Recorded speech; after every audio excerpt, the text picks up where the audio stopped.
My husband's favourite, he always goes to me, what have we bought for so-and-so? And I go, well, I've bought whatever, but I've got no idea what you've bought.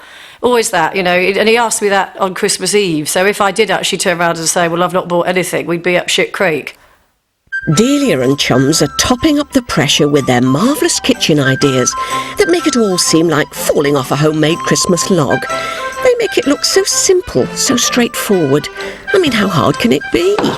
So instead of just nipping out to Marks to buy it all, we decide to be perfect examples of organic feminine loveliness and make our own. Like we didn't already have enough to do. It all has to be so blooming perfect, so utterly eye-catching and delicious and gobsmackingly festive. But as usual, we're multitasking in double figures. And while the domestic goddesses have got it all sussed and pre-labelled and pre-frozen and picture-perfect, acting like bossy form captains, the rest of us are lagging behind horribly. There isn't much time left now. Very soon we're all going to be sitting round that celebratory Christmas lunch table. You either love it or you dread it, but it's just around the corner, and every Monday for the next 4 weeks on Good Living we've got essential reminders for what you should be doing to make the run-up to Christmas a little less stressful. What could be less stressful than making your own festive cupcakes and glazing Brazil nuts, on top of being a sexy domestic goddess? Hello? One of the things about Christmas that drives me absolutely crazy, and in my opinion is probably the biggest problem, is this mummy martyr that everybody wants to become at Christmas. Every woman wants to be, you know, Delia Smith or Nigella Lawson. Yes, well, I do think Nigella Lawson has done us a terrible harm, as has Delia. I mean, I've got all the books. And they all say different things. I mean, Delia is very reliable. She does give you very good timings, but some of them don't even mention the timings. And if you're such a bad cook as me, and then I get over-ambitious. Nobody's making you do it. This is just something you've decided you want to be a martyr. Well, then shut up about it. I don't want to hear about it. If you want to sit there and string popcorn together to decorate your tree and make your mince pies yourself, why do you want to do that?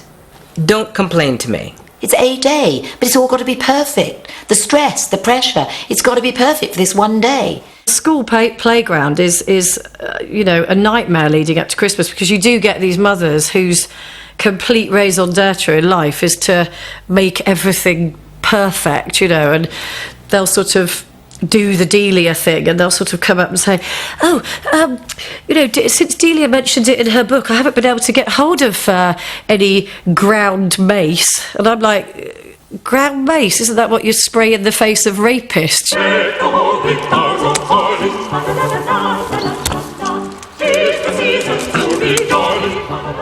Then the house has to be made all full-on festive. Said goddesses have spent all year fiddling on with dried flowers and walnuts and pine cones and sprayed them gold or something. They've made lavish festive room focus points and twinkly centre decorations for the table and huge holly-laden garlands that twirl round the banister and generally make the rest of us feel inadequate. No pressure. Obviously, I make my own Christmas garlands. You know, and I've always got one of those ones going up the stair, that, you know, the staircase, nice sort of wrapped around the banister, lovely dried fruits and, you know, sprayed apples, spray mounted onto card all around the house. Yeah, right. There is a cult of Christmas where people start sort of choosing a theme in October, saying, I think I'll have a tartan Christmas.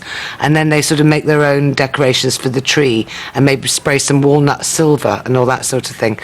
Well, when you've got a life, those kind of things sort of slide away to insignificance, and you just think that I used to make my own Christmas cards, but I was unemployed.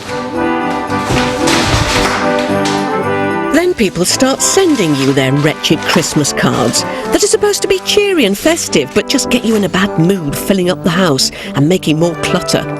And you're writing pointless messages in cards to people you don't see from one year to the next. My Christmas card list is just terrifying. I have to print the labels out on the computer now. Otherwise I'll never get them done. And that's the other thing, I have to start them in about October. I always say I'm not going to send Christmas cards. And we got about 500, and I sent back about 500 last year, and I was sitting there till midnight. I like a Christmas card. I do like a Christmas card because inevitably when people come round to your house during the festive season, compliments of the season, they have a look around. If you've not many cards, what does it say about you? It says, Jenny no mates. You get Christmas cards from your building society. Like a crappy Christmas card with everybody's photocopied names signed in it. It's like, do me a favour, just give me a quicker service when I come in and want some money. I don't want a bloody Christmas card. The ones from people are fine. The ones from organisations really piss me off. I get a Christmas card from the firm I once bought a sofa bed from. And Merry Christmas, Jermaine, from All at Slumbersoft. I don't want Merry Christmas from All at Slumbersoft, thank you very much.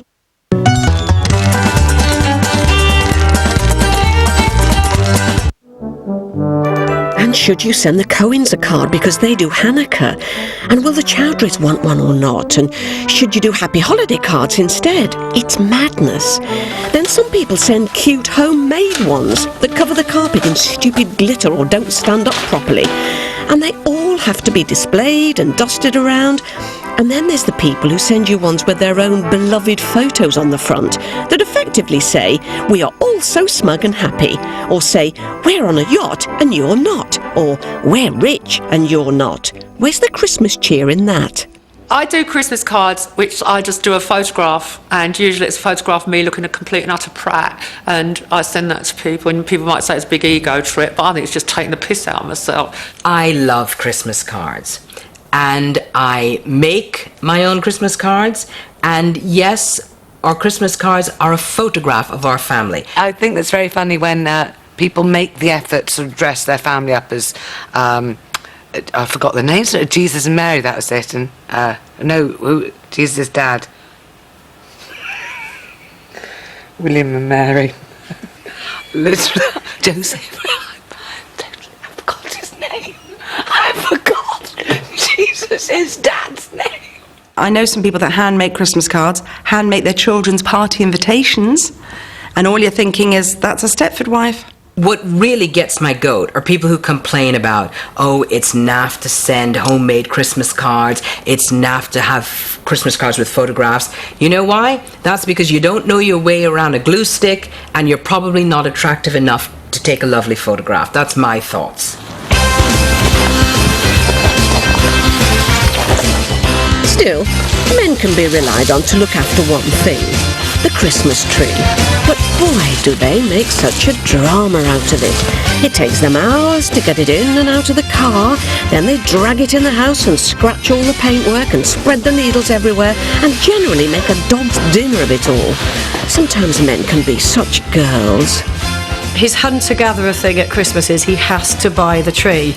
I think he, in his mind, thinks he's actually gone out and felled it himself, and he sort of comes back, and we have the same palaver every year. He always buys a tree that's too big for the room. Every single year, without fail. So we have this complete sort of routine where he brings the tree in. I take the children out, remove them from the building altogether, hopefully, because the language is so appalling. And he just, Basil Fawlty style, starts hitting it, kicking it, giving it a damn good talking to, before then soaring about 3 feet off the top of it. So we always end up with this wonderful tree that's sort of that shape, and then completely sawn off at the top. And of course, nowhere to put the Christmas fairy. We never have a fairy. We let the kids decorate the tree, and then when they've gone to bed, we take it all off and do it again properly. We won't tell them that, though, I mean, they just basically throw things at the tree and we'll see where they land. Once he's got it standing up relatively straight, the kids spend a magical 3 minutes squabbling over all their favourite Christmas baubles and bangles, and everyone says how they love a real Christmas tree, making you feel like a right party pooper. But guess who's hoovering all the needles up for the rest of the year? Not many grumpy old men, that's for sure.